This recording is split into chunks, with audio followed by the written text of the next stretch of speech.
There's long been talk about rebuilding the American manufacturing sector. An economy based on American manufacturing and American know-how. American manufacturing is coming back bigger and better. Our manufacturing future, our economic future, our solutions to the climate crisis are all going to be made in America. Now, the country's on the precipice of actually doing it. The PPE shortages at the start of the COVID-19 pandemic drove home the need to reshore critical manufacturing for everything from face masks to medicine. The impending transition to clean energy has the potential to create millions of new jobs building electric vehicles, wind turbines, and solar panels. And the federal government is about to rebuild our national infrastructure, everything from roads and bridges to transit and airports to broadband and water systems.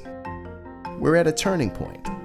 The U.S. has an opportunity to create millions of high-wage factory jobs and refurbish a strong domestic manufacturing base. Here's how we maximize this historic opportunity. When Americans send their tax dollars to Washington, they should be reinvested in American workers, companies, and communities. Buy America preferences ensure when the government spends money, it spends it on American-made products, from the iron and steel in our bridges to the face masks for the National Strategic Stockpile.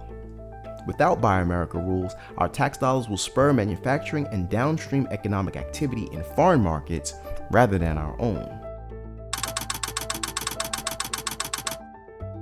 The U.S. is behind its global competitors when it comes to next-generation manufacturing. We've lost much of our solar manufacturing capacity to China over the past decade, and we are well behind in the production of electric vehicles. But with a strategic focus on these emerging technologies, we can kickstart growth and get back on track. Manufacturing isn't just about the final assembly of a product. It's also about all the parts that go into it. And global shortages of things like semiconductors show what happens when domestic supply chains are weak. It's time to reshore our supply chain and strengthen our manufacturing capabilities.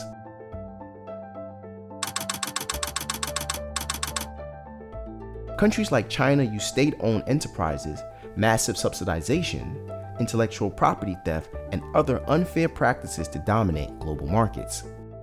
The U.S. must be willing to enforce its trade laws to level the playing field for American workers and manufacturers, including by using tariffs when necessary.